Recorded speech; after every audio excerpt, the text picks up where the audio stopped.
देखो मेरे भाई, बुरा नहीं मानना, हमारा काम है अच्छी बात बताना। समझ में आए तो ले लो, नहीं समझ में आए तो नो प्रॉब्लम। मैं आपको एक सवाल कर रहा हूं।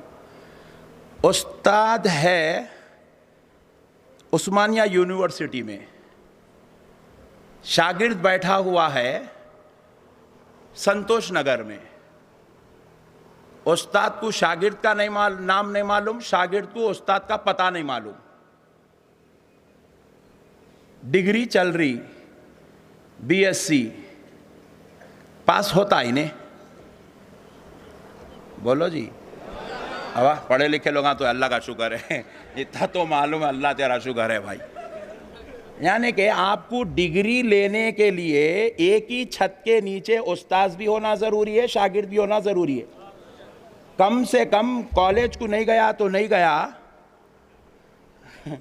सब्जेक्ट की क्लास में भी अटेंड कर लिया, शाम में जाके उस्ताद के घर पे तो भी पढ़ लिया, तो बस है।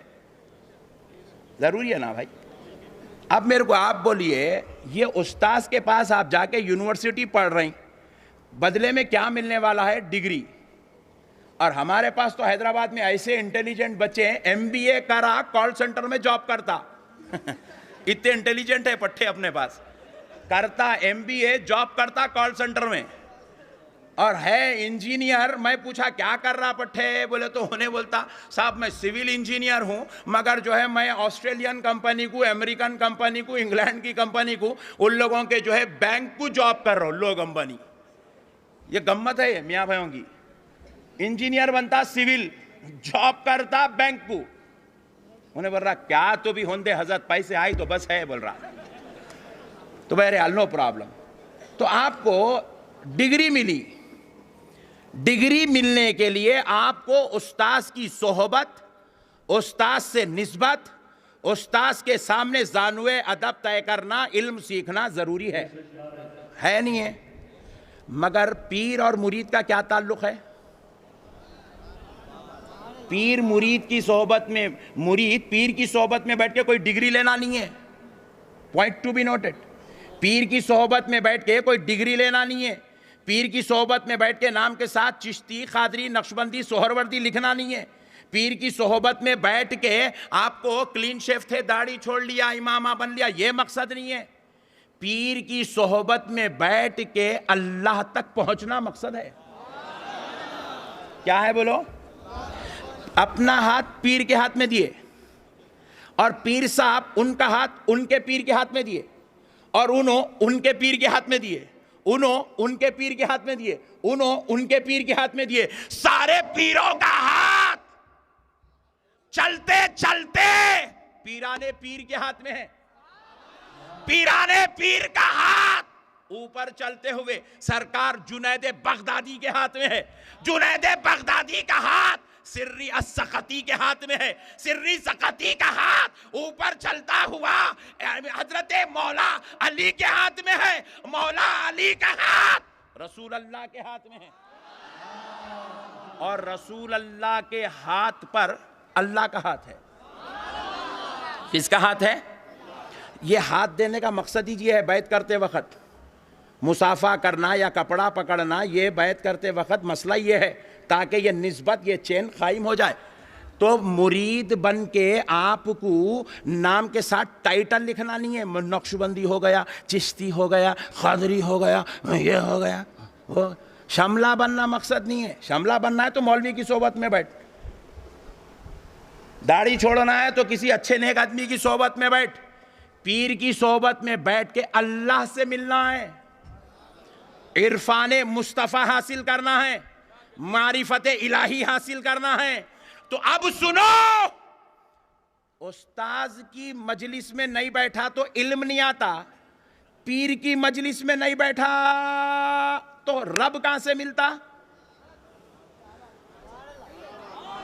क़ल्ब की इस्लाह कैसे होती? कई लोग हैदराबाद में ऐसे हैं, मुरीद हो गए। मैं पूछा पीर साहब कहां है? कनाडा में। गोरे दिखे बोल के मुरीद हो गया। अच्छे अच्छे बड़े बड़े कारों में बैठ के बोल के मुरीद हो गए। कई को हुए भाई मुरीद? क्या मकसद है मुरीद होने का? बोले पीर साहब कहां है? बोले लंदन में। बोले पीर साहब कहां है? बोले जॉर्डन में। पीर साहब कहां है? बोले अफ्रीका में। मैं बड़ा ताज्जुब में आया, बोला, ए अल्लाह, इन्हें पीर से ही नहीं मिल सकता। क्या समझदार लोग मिल गए आज? मैं सही बोल रहा हूं गलत बोल रहा हूं? इन्हें पीर से ही नहीं मिला तो फिर अल्लाह से कब मिलता और एक जन्म लेता क्या? कहीं को जा रहा बाबा कनाडा को, या पीरा नहीं है? सही बोल रहा हूं गलत बोल रहा हूं? कहीं को जा रहे मेरे बाबा? तुम्हारे शहर में पानी नहीं है, तुम्हारे शहर में सूखा मर गया तो जाके मद्रास से पानी लाओ, समंदर से। तुम्हारे शहर में खाक पड़ गई तो मुंबई के समंदर से पानी लाओ। तुम्हारे मुल्क में खाक पड़ गई तो जाके दूसरे मुल्कों से पानी ले आओ। अरे तुम्हारे शहर में खुद बौलियां उबल रहे हैं, और फिर वो भी ऐसी बौली जिसमें इतना मीठा पानी पी लो तो जमजम का मजा आ रहा है, आबे कौसर का मजा आ रहा है, मदीने वाले मुस्तफा का दीदार नसीब हो रहा है। क्या जरूरत है मेरे भाई? मैं इसलिए आपको कदर बताऊं, कदर करो मेरे भाई अपने उलमा की, अपने पीरों की। बस अब आखिरी बात ये मौजू पे, लास्ट बात। मैं रिजवान पाशा के जैसा नहीं बोल रहा हूँ, लास्ट बोल के बहुत बोले नहीं, मैं एक वक्त बोलता हूँ बस, सुभान अल्लाह। मेरे अजीज दोस्त है वो। तो अब सुनो, हिंदुस्तान में मदरसे हैं, यूपी में भी है, बिहार में भी है, बंगाल में भी है, मुंबई में भी है, बेंगलुरु में भी है, गुजरात में भी है, बंगाल में भी है, बहुत जगह है मदरसे। मगर आपको फ़ख्र करना चाहिए, फ़ख्र। मैं फ़ख्र करता हूँ अल्हम्दुलिल्लाह, अल्लाह मुझे इस फ़ख्र की नेमत से सरफराज किया है और अल्लाह इसका सिला भी मुझको अता फरमाएगा। देखो, हिंदुस्तान में हर सिटी के अंदर, हर रियासत के अंदर, हर करिए के अंदर, हर जो है मंडल के अंदर, हर गांव के अंदर मदरसा है।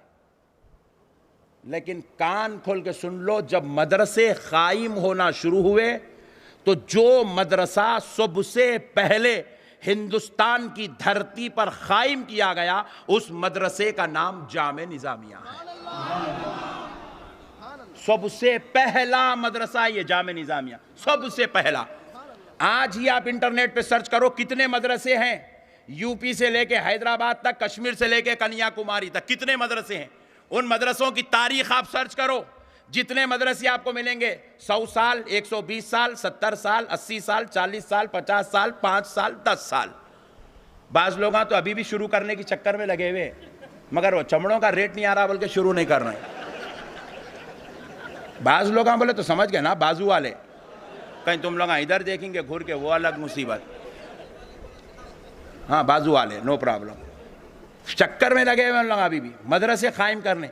लेकिन आपको मालूम होना चाहिए, हिंदुस्तान का पहला मदरसा जहां पर मुकम्मल तौर पे दरसे निजामी का इंतजाम हुआ, जहां की असनादात पर मदीने वाले मुस्तफ़ा की दस्तखत ख्वाब की हालत में हुई, जहां की सनद को पूरी दुनिया में इज्जत, जिस मदरसे के फतवे को आज भी हिंदुस्तान के कोर्ट के अंदर इज्जत की नजर से देखा जाता है, वो मदरसा कहीं और नहीं। अल्लाह ने वो शान हैदराबाद को जामे निजामिया की शक्ल में अता फरमाई।